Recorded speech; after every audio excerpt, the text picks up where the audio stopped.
welcome to beIN Sports. This time from the crib, from the beIN, the beIN, baby. Comfy. You know how we living out here. beIN back. How we brand this? The BNB. The beIN with beIN Sports. The 5ASIDE B&B with beIN Sports. I love it. I love it. Branding. Yes, sir. Guys, where did we just come from? Why are we in the crib?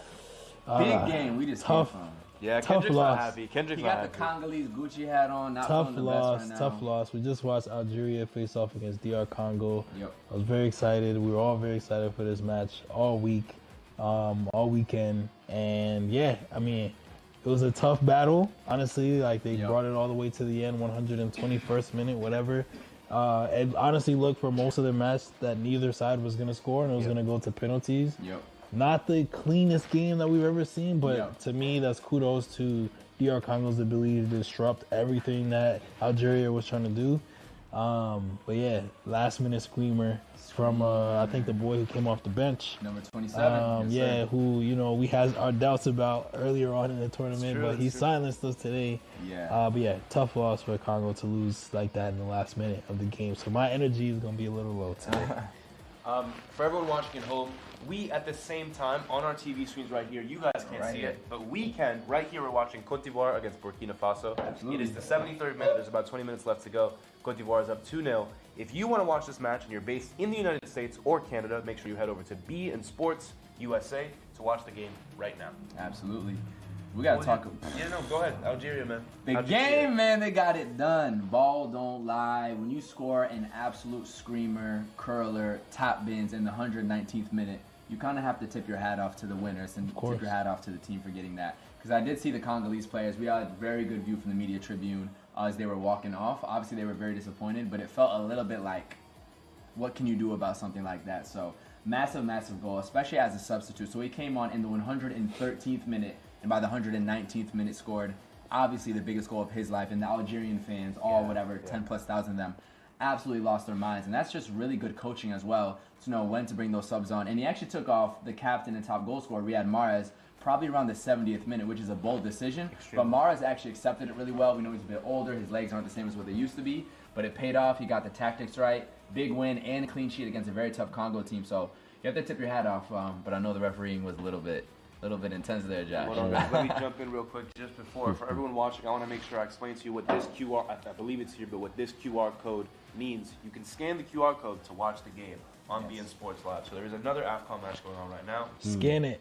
Play that, listen to us, enjoy a little bit Scan of surround sound. We know the Gen Z is watching. You know, Come on, double trouble. See me, Subway Surfers, and the video. Absolutely. Us and the match. That's what we need to do. It's funny. How was the game? How'd you experience it? Yeah. No, it was I know definitely. you were a little upset. No, of course. I mean, listen, you give Congo the same opportunity that Algeria had. They put it in the back of the net as well. You think so? And Buku, if it was on the other side. And Buku, man. number 10. They serve the. You don't think it's the opportunity that you create? Of course, and I that's think so. obviously, the ball that split the line. Obviously, it was a transition goal. But you give anybody that space. I was like, bro, listen, I wish Congo took it home. Yeah, I know. I'm quiet. Listen, I'm trying to, be political. I will say, What will you say? Nah, I'm just gonna say I feel like the referee was a little one-sided today. I'm gonna be real honest. When it went out of bounds. Watching just not even out of bounds, but just the tackles. I was watching with you. The tackles that were flying in that weren't getting called. I was like, Or everybody clean tackles that in the got section that we were sitting in, we were like, is Yeah. like the referee not watching the same game? Yeah. I'm not saying, I agree. I'm not throwing out any crazy accusations, but the refereeing today was a little bit questionable. Yeah. So that's part of the reason why I'm salty. At least though, no big penalties. As Côte d'Ivoire almost makes it 3-0. And guys, if there are any look good good. goals from the match that we're watching, we will show you. It'll take our video team a little second to get it on screen, but in a while we will show you any great goals that we also see here. So you can follow along Absolutely. with us. Listen, Jello almost put that in the back of the net Yeah, he again. scored earlier today too. Oh, One of the wow. better players for Which club does he play for? Oh, he should have scored United, that. man. Wow. Your boys who just fired the coach, a whole nother discussion. Because that's a whole long conversation for us to have. Yeah, But maybe another time. speaking about stars, we're watching some stars on TV right now in Ivory Coast, but there is a fierce battle going on for some 4 players Come on. that are playing in the African Cup of Nations right now. Their names are Yes. Brahim Díaz, Lassine Senayoko, Victor Osimhen, Ayoub El Kabi, Mohamed Salah, and Ademola Lookman, as well as Riyad Mahrez. So the first thing we have to start with is Brahim. The man who's playing at home in his home country. Come on. So first we need to speak about the question that a lot of folks from your country gave. My country. Yo soy español, ya tú sabes. What's up? Gabe can give us first-hand expertise. As someone who's been rooting for Morocco. Yes, but it's also Spanish. What's it like seeing a Spaniard, someone who was born in Spain, who has Spanish heritage, who also has Moroccan heritage? Yep, both parents from each country. Who had the opportunity to play for Spain. You're gonna be mad close, bro. What's up? This is your question. The big question, the easy question. Yeah. The big question, but I want to ask you, and I want to see what you think. Was it a mistake for Spain not to bring him? I have to say no, because they just won the Euros, and when Luis de la Fuente took over as coach, Spain has been the best team in the world since he took that job, and he did it after they lost in the round of 16 on penalties to Morocco, ironically. Right. So he's completely transformed that Spain squad. He got rid of the kind of Madrid-Barca bias where they were only taking players from those main teams. And speaking of Spanish Moroccans, we have Lamine Yamal, so I really can't complain about it. Shout out Brahim Díaz, who obviously also wasn't really going to be a starter from Spain on that right wing. He's doing an amazing job for Morocco. He has 4 goals. He scored in every single match as well, showing his consistency. He scored some bangers. He scored some tap-ins. He's got a penalty. The dribbling ability from him, the assists as well, the creation, just the absolute danger he causes on the pitch. Brahim Díaz has completely balled out for this nation, and it's really cool to witness because he's so new to playing on the Moroccan national team. He's become a cult hero instantly. He doesn't have the story of Hakimi, who's also from Spain, grew up in Madrid, but knew he was going to play for Morocco, was always with the Moroccan national team. So Brahim Díaz kind of joined in late, about 25, 26, but he's done an incredible job, 100%. Moving on to other top goal scorers, though. Guys, I want to take this one if you don't mind. Go ahead. Sinayoko! You know the celebration. What you taking off? I would like to. No, listen, you got to do him justice. No, I think that's one of the best strikers in AFCON that I've seen. Who? Is Sinayoko. Let's see. From Mali.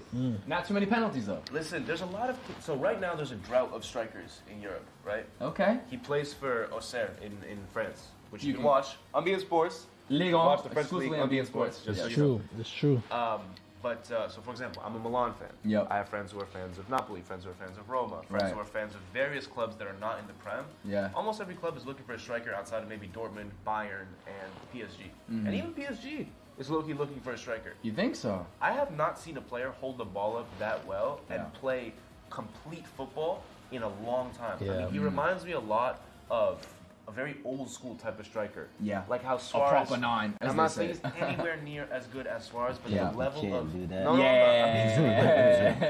Stylistically. The style of play, the ability to play extremely well connected with your midfield and your wingers. The way he holds the ball up, that is perfect. It's perfect. It's exactly what you need, especially in a tournament like AFCON. No, Super impressed. I agree, and it's a testament to his ability as a 9, like you said, because the last time we saw him play against Tunisia, he was literally on an island by himself for the entire game. Like, it's not like, they were throwing long balls up there and it was like the wingers were supporting him. It was literally just him against like 2-3 defenders at a time, and he could wait, control the ball, win headers, and then wait for the rest of his teams to come reinforce. So the other cool thing about Sinayoko, we have to know about his confidence when he steps up to take penalties. Yeah, he's composed, it's true. Man. It's true. For those of you guys who didn't see, I'm not sure if the camera was on the actual live broadcast. Yeah. But when he was going to take a penalty against Tunisia, it was his turn to take the penalty. Normal time. Bouncing the ball in his head like this. This is not the penalty This is not the penalty shootout, but Tunisia Yeah. is up 1-0. Sinayoko gets to take a penalty to make it 1-1 in the round of 16 to give Mali another chance to continue on the tournament. And he gets kind of iced, as we say in the U.S. Yep. It takes him maybe 4 or 5 minutes to even confirm the penalty, for him to take the penalty. And while he's doing that, perhaps the cameras weren't on him, so you guys didn't see, but we in the stadium were watching him. Yeah. He's doing head bounces with Just the ball. balancing the ball like the ball crazy. like this. juggling the ball with his Juggling the ball, he's feet. adjusting his shoulders. Smart. Yeah. That's Going how like you do it. this. That's how you do it. And then immediately dispatches the penalty. So Yeah, that no was hesitation. super, super impressive to me. Yeah. Players like that I really, really enjoy. No, It's true. It's true.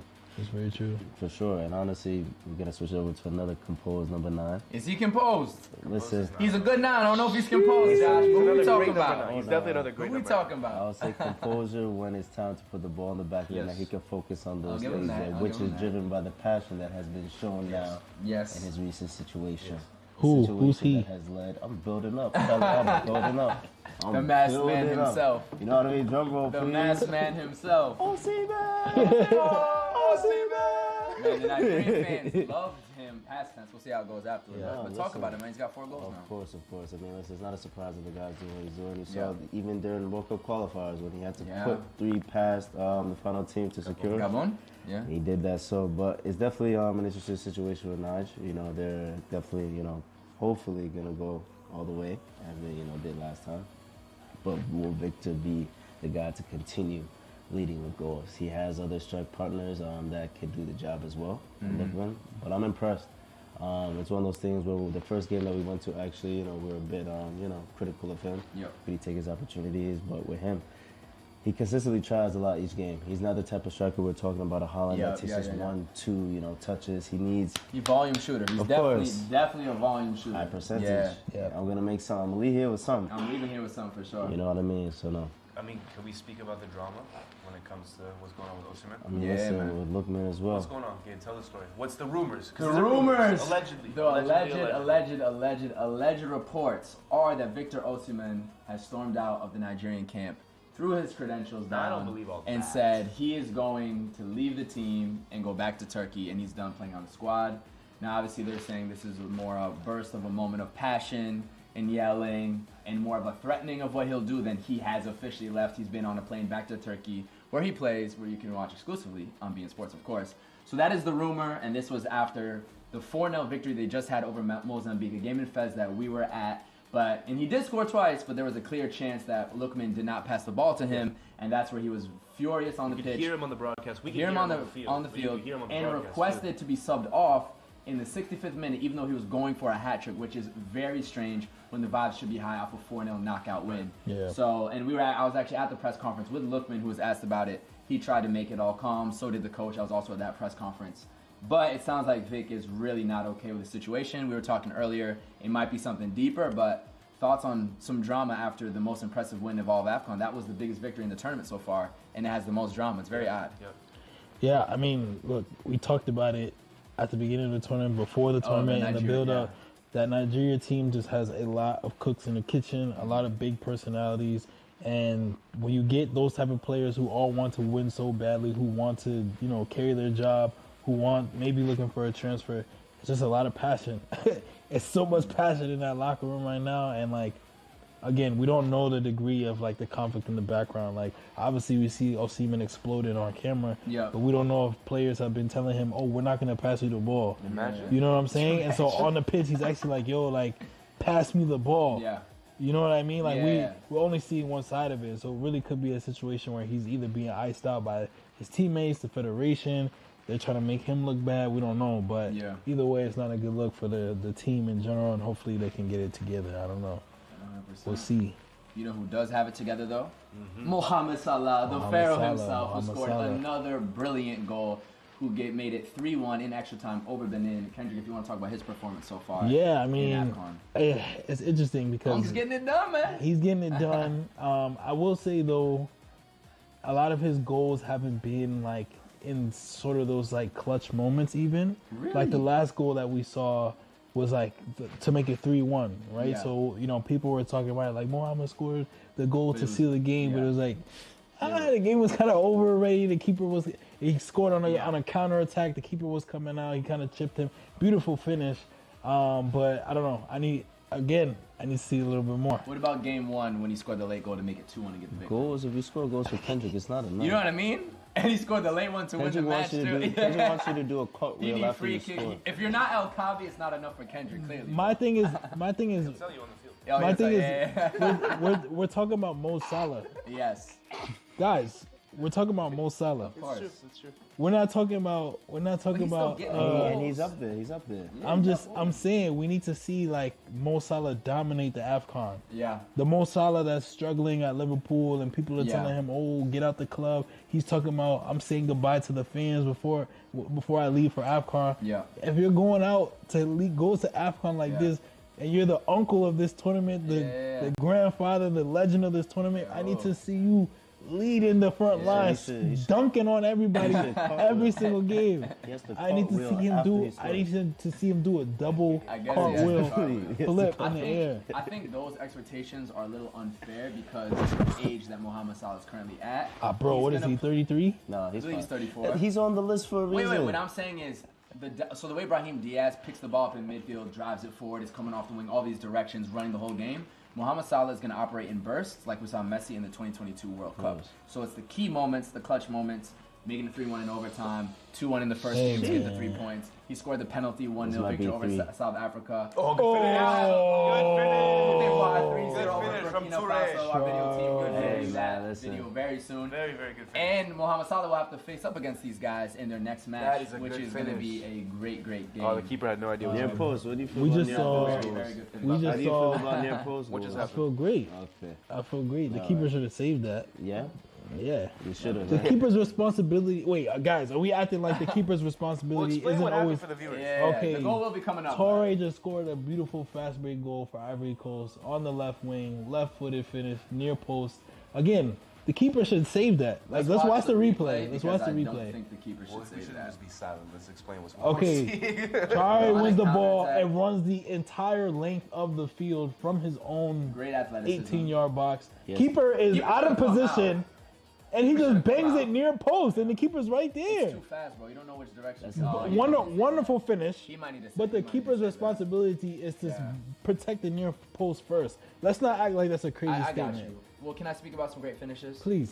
Because Ademola Lookman has had some great finishes Ademola. for Lookman for Nigeria. It's true. Best one might be. He's had, I would say, out of all his goals. Hey, man. Americano. Listen, definitely Lookman. Americano. Definitely American. American. Trust me. Listen, we're gonna do that all tournament. I'm telling you. But that first goal that we saw live in Fez right after the second half had started, absolute banger with Yeah. his weak foot, just whips it across. You talk about keepers should save it. Keepers are not saving the types of goals he's scoring. Nope. Similar with his second goal as well in the group stage. We just came back from Fez, the game we mentioned last night, where he scored once again. He's been in unbelievable form. So. Definitely looking like one of the potential MVPs too, and he's keeping it a lot more humble than Vic. I was at that press conference. He just here putting his head down, trying to get the wins for Nigeria. Listen, So he's been the MVP of the continent before. Yeah. yeah, it's Cap Player of the Year a couple years ago. It's not a surprise. Not a 100%. surprise. Lookman is my favorite for the Golden Boot. Lookman's my favorite Over for player. Osimhen? Yeah. I think so.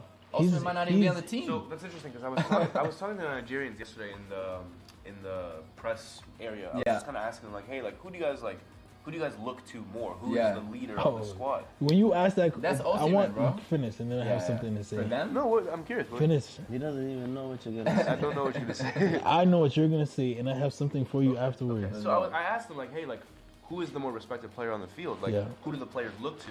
And they're like, listen, like Osimhen, his name is up there, but I really do think that we need to start putting Lookman on that same level Yeah. because ultimately the way that Lookman plays for Nigeria is at the same level as any star Nigeria has on the squad right now, Yeah. if not higher than any of them. Yeah. So I was interested to see how the Nigerians feel about a player that perhaps is better than the big name player that they have. Yeah. What were you gonna say? I was just gonna say that was the spiciest question you could have asked because you triggered the argument that then Oh, it was my fault, ensued. you think? Yeah, because then they started in the talking press about room? yeah, Yeah, the facts, Nigerian facts. press started talking Wow, about boy. Osimhen or Lookman. Yeah. They started talking about who made more mistakes. The other guy was telling the other guy, "Have you never made a mistake in your life?" It was crazy. It started a whole Meanwhile, I didn't know that. a 4-0 win had Yeah. just happened. Yeah. It was very strange Yeah, energy it was after a strange 4-0 vibe. It win. was- I mean, of course, in Nigeria, there's a lot of pressure and tension Yeah. to do well. Yeah. But I do think that sometimes it's not managed well because It's too how much. how can the press be fighting with each other after was a crazy, 4-0 bro. win?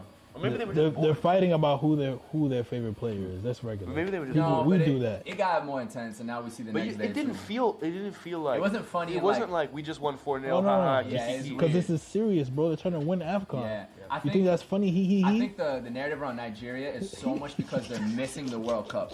You know what I mean? Yeah, it's tense. Which Ghana don't know nothing about, Yeah. as my boy will say. Yeah. But I feel like, and that was asked again in these press conferences, is because they might miss the World Cup. And because they might miss the World Cup, Lookman has been balling out, and I think has genuinely been challenging Brahim Diaz's claim for the Golden Ball. Yeah. Pre-tournament, I picked Brahim Diaz. 4 goals in 4 games, leading the host nation. I'm going to stick with him for now. But Lookman is a clear second, or you could. I have no problem with someone saying first, the way he's been I playing. think one of the differences between Lookman and Osimhen also just tactically on the pitch is that Lookman's also just going to be more involved in the transition Exactly. Yeah. and carrying the ball. More Yeah. free roll, for sure. Osimhen is definitely more so a finisher. He's a Yeah. poacher in the box and definitely looking to get on the end of plays. Whereas Yep. Lookman could be more involved. Even his first goal of the tournament was a left-footed shot. Yep. In a way that you Off don't the see. dribble. Of course, Yeah. you don't see Osimhen picking in a half turn or that type of No, pocket. no, so, no. no, man. But those two will be fine. Those Yeah. two will be fine. Keep For saying, sure. man. Let me see that boy at PSG. I need to see Lookman? Lookman at PSG. Lookman at That's PSG. an amazing shot. Yeah. That's an amazing shot. I like it, but it's a lot of cooks in those kitchens too. You know where I need to see Barcola, Lookman? Doué, Cavara, Dembele. At Don't say Chelsea. Chelsea. Chelsea Please FC. don't please. Why? Ademola, Why? I know you're from London. Don't go to Chelsea. Bro, right now we have Respectfully, right don't now go we to have Chelsea. Garnacho and Nato on our wings. But you have And we Cole have a player Palmer. like Cole Palmer in the middle. We need a player like Ademola The Lookman vibes, on the wing. The vibes are too. Chinging. The vibes are no bueno. I'm swinging. But in terms of MVP You don't even race, believe though, that. Why would I not? What do you mean? Continue. we got to get the Chelsea banter out of here because then he starts going. don't They've even lost. They believe won it. only one game in December. We didn't even got to get into that. But talking about the MVP, Rescue do we me. really think Lookman can take this Yes, from Brahim? yes. It's not even a question, bro. I do think it's He has different 7 scenarios. goals and assists. 7 GAs. He has the most goal contributions. Okay. Brahim has 5. They're playing with very different squads, I will say. Brahim feels very much what I'm witnessing, carrying the super reliance from Morocco on him. Yeah. From Lookman, I see a much more talented offensive team. More resources. Playing with Osimhen, Alcor Adams, who's actually been playing very well, Sevilla player as well. Another Sevilla player on the bench, Ejuke. A more dominant midfield. Shut up, Let me Brian. ask Shout out. let me Yeah, ask you guys Bright a on question. defense Let me ask you guys a from question. Is it harder to be carrying a team, or is it harder to be the standout player in a team full It's of stars? harder to be carrying the team with less talent around you, with more pressure as the host nation. 100%. I would argue that it's harder to be the standout player in a team full of stars because everybody on your team is talented, everybody's performing but well, you're- and you're standing out above. How you standing out above Osimhen, bro? But his assists come from the fact that when he puts that ball in the box, Osimhen is see more what he's likely. saying. You see what he's But watch saying, this. bro. Osimhen, who's more likely to finish the end of a cross? Osimhen or a striker with Morocco? Or a midfielder on Morocco? Right? Who's more likely to do that? Is Iwobi more likely to play a perfect pass? Or a midfielder on Say Morocco? something That's what else, I'm saying. man. Let me give you some stats for Brahim real quick, right? Goals sir. with Spain when he first started with Spain. 1 game, 1 goal. Goals I mean, with that's not Morocco- much to go off of. With Morocco, 19 games, 12 goals. Yes. So essentially, we're seeing someone who has come to Morocco Yes. and essentially become a star on a team that he is carrying. I Mm-hmm. think what Kendrick is explaining when it comes to Ademola is that he is with a team that doesn't have anyone who's giving you 19 games and 12 goals. So it's easier to be a big fish in a pond full of small fish than a big fish in a pond full of big fish. You know what I'm saying? And to follow up with that, obviously- Concur. no, of course, and that's a good perspective to put it at. But I think it also switches when you focus on more so, okay, what is the opposition I'm facing due to my resources or lack of Yeah. resources? More resources around you, you have more talented players. Let's say it's us Yeah. 4. Because you guys also garner so much attention because of your own ability, it will create space for me. Of course, of course. Versus Brahim Diaz, he's getting kicked and fouled and then having to dribble Yeah. past players too. So is Yeah. Lookman. Which is, yeah, but what I'm trying to say is the fact that the other players around Lookman are taking space away because of how talented Yeah, they are. and for instance, Understand. Brahim doesn't have that. That's a luxury. I understand. I He understand. It's not- definitely does not you have know the what I same mean? luxury, especially when you talk about goal contributions. Like, if I'm gonna get an assist, someone has to finish it. Yeah. You know what I mean? If I'm gonna score a goal Bap, and get in a certain bap, position, bap. you have to put the ball in the box and those things. So Understand. I'd edge it out to Brahim, but Lookman's been incredible, and those two have definitely been my favorite players to watch in person. We've seen Yeah. every Morocco game. We've been to 2 Nigeria games. We'll be at the next one. So And I at mean, the shout end out of to the both day- of them. It's a great race. and It's at good the- to see so many guys balling out. It's Honestly, a fact. And at the end of the day, we need to see them both up against the likes of the teams that they're going to be Next- playing in the next next round. round. That's Because up to, absolutely let's be real, up to now, we haven't seen them above. We haven't seen them go against any talent that would make us be like, oh my gosh, Yeah. there's no way they just did that You're against. speaking about Nigeria and Morocco? Exactly. Yeah. Yeah. Well, guess who they play next? No, it's Cameroon, right? Yeah. And just Yeah, like that, if before we Brahim, get to if Brahim, Cameroon- balls out again. if Brahim does that to Morocco, Cameroon, Cameroon? then Yeah. I'll be like, all right, bro, you got he it. will, he will. But just like that, the game has officially finished. It's Oh, 3-0. dang. Cote d'Ivoire, move on. Burkina Faso. Oh, We'll yes. be playing Watching Egypt, which means Mohamed Salah will be playing against Cote d'Ivoire. So this is really a big AFCON for Mohamed Salah. We know all the drama that's been going on in Liverpool. Speaking about the word iced out, he's been a little iced out, been fighting with the media, fighting with the coach. What does this Kinda AFCON sad. mean for Salah and Egypt, and how does he return to Liverpool after this? It's kind of sad now that I'm thinking about it. Like, literally, in the moment, I just got sad.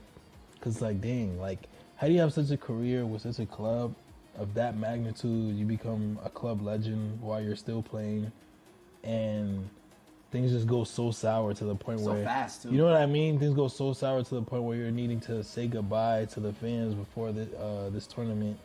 and now it kind of feels like he can't go back. Like he can, but it just feels to me like A bit awkward. you know what I mean. Hello. When you pulled up with the car Like the first day of regardless practice? of what the result is, it doesn't feel right. Because if let's say Egypt goes on, they win AFCON, Mohamed Salah wins the Golden Boot. It's like, oh, okay, now we want you back. Yeah. That doesn't feel right. On the other hand, let's say they go out in the next round, he doesn't win the Golden Boot. Everybody's talking bad about Salah. He goes back to Liverpool. That's even more of a reason for them to be like, okay, like maybe your time has passed. Yeah. That doesn't feel right either. Like it feels like there's no right situation right now for Mohamed Salah and Liverpool, and it's unfortunate. Yeah. It just doesn't feel good. And I'm not even a Liverpool fan. Yeah. I think what makes it also a lot more awkward is the fact of how good of a season Salah had last year. Exactly. Goal contribution, single season record in the Prem. It's ridiculous. So, Yeah. Absolutely ridiculous. Sad. What's also ridiculous is the amazing quarterfinal matchups coming up on beIN Sports USA. You can watch exclusively, and of course, we will be live streaming after the match days. So we have some incredible games coming up. Côte d'Ivoire versus Egypt. I guess we can start with. We were just talking about Mohamed Salah. Yeah. Thoughts on that one? It's a tight one, no? Nah. Côte d'Ivoire. No, it's not a tight one. It's Côte not. d'Ivoire. I think you're underselling Egypt's ability to defend Grind out. and grind out results. Maybe. The way with Mali is also. I've grinding out results. been watching Ivory Coast drop 2-3 goals on every single team. Well, we're talking about grinding out results. We can first start with Mali versus Senegal. What do we think about that one? We've got the most talented team That's versus an a team that is interesting yet to win a match, are somehow in the quarterfinals, but they also haven't lost. You have to give them their credit. I'm not rooting against Mali for the rest of this tournament. You enjoyed too much. In terms of vibes or prediction? Prediction. Really? After what I saw, You got Senegal going out to Mali. bro, nobody thought Mali was gonna beat Tunisia. I don't think Tunisia was that strong, if I'm going to be personally What do honest. I'm not saying they're the Goliath in that Yeah. battle, but that stadium was full of Tunisian fans Also, and Moroccan location, fans. North Africa. And like anybody I spoke to, nobody was like, "Oh, Tunisia's gonna smoke them," but nobody picked Mali. Yeah, fair. I'm not taking rooting against Senegal. them. I'm Mali, taking Senegal. we talk about Egypt being one of those teams that's gonna grind out a result. Yeah. Mali to me feels like one of those teams that's gonna disrupt your game plan and grind out a result, take them to penalties. I don't think so. I'm going with Senegal. Seb, you look like Wreck. I agree. you got Mali over Senegal. I think we're gassing it a little much now. I've just been really impressed with them. I've been impressed too. I love the We've seen them in person. The organization is incredible. And Yeah.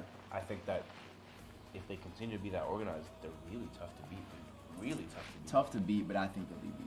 Well, that's the beautiful thing about knockout sports. You don't have to beat me. I'll take you. Yeah. I'll take you to penalties. I'll score more than Yeah, 100%. I'll take you to the rim. Josh, what are your thoughts? no, of course. I mean, at Another the West end of the African day, country. of I'll course. take you to the rim. For real, and at the end of the day, Senegal should win. Yeah. Like realistically speaking, like that would make the most sense. Yep. And I think one thing we also highlighted as well is even the manner in which Senegal was able to win their last game. Yeah. Able to score bangers outside the box. Yep. Which is great. Shout out against- Papa Ware.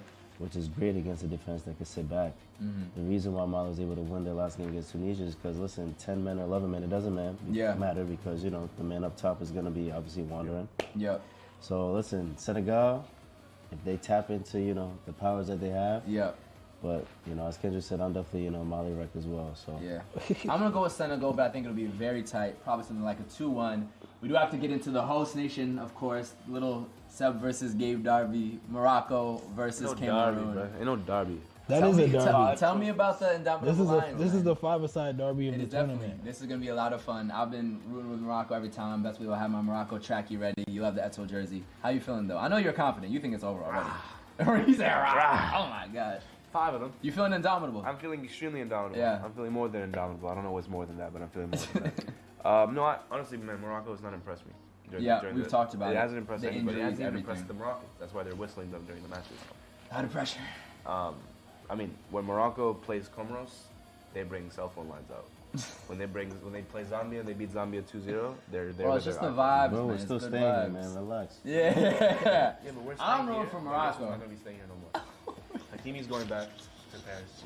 Brahim Díaz is going back to Madrid. Algeria versus Nigeria. Oh, you're cutting me off. That is the next, matchup. Careful, That is the next matchup. I think we're all feeling a little salty. Well, except for Gabe about the I was about the cool with whoever Congo won. loss today. Yeah. So out of spite, I'm rooting for Nigeria. I hope they smack Algeria. Wow. Yeah, that's what I have to say. I can't. I got Nigeria in a 2-1, 3-1 victory. Algeria's looked really good, but they showed vulnerability today. Nigeria, I don't think is going to lose to Algeria. So. No, for sure. I feel like Nigeria's team, they have players that could win some of the one-on-one battles that Congo might not have. So, no, I'm looking forward to that game. We'll be there, Marrakesh. Looking forward to that get back. Unless Vic is actually leaving, then I have Algeria, because that's too much tumultuous locker room. That's too crazy. All right. Lastly, let's move through this one. Egypt versus Ivory Coast. What are we thinking? It's the battle of the left foots. You know what I mean? Whoever's right wing is cooking. Yeah. But I have to give it to Cote d'Ivoire, man. I agree. I I'm think going Ivory with Coast. Cote d'Ivoire. I think Ivory They're Coast is too just outscoring They're everybody. complete. They're a very complete team. It's like Barcelona, that Champions League run we saw from them last season. Like, they're just outscoring everybody. Even if they concede, they're going to score more than you. Yeah. Shout out Yan Diomande. Shout out Amad Diallo. I think they'll both score, and they'll get the W. Yeah. Listen, they're just coming off a 3-0 win here. Yeah, feeling good. They'll be comfortable, man. Yeah. All right. Well, you've heard us speak about all these incredible matches. So much fun. I think the beautiful thing about this African Cup of Nations is that all the big teams are still in. I mean, what big team has not there was no upsets in this round. Egypt Zero. is in, Ivory Coast is in, Algeria is in, Cameroon is in, Morocco is in. Everyone you want to watch is still in the tournament. Yep. And guess where you can watch that tournament? beIN Sports, Sports USA exclusively.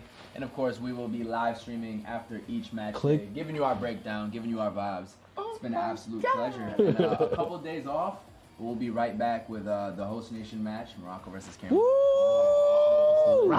We'll see y'all soon. See y'all very soon. Au Have a revoir. good night, y'all. Au revoir. See you soon.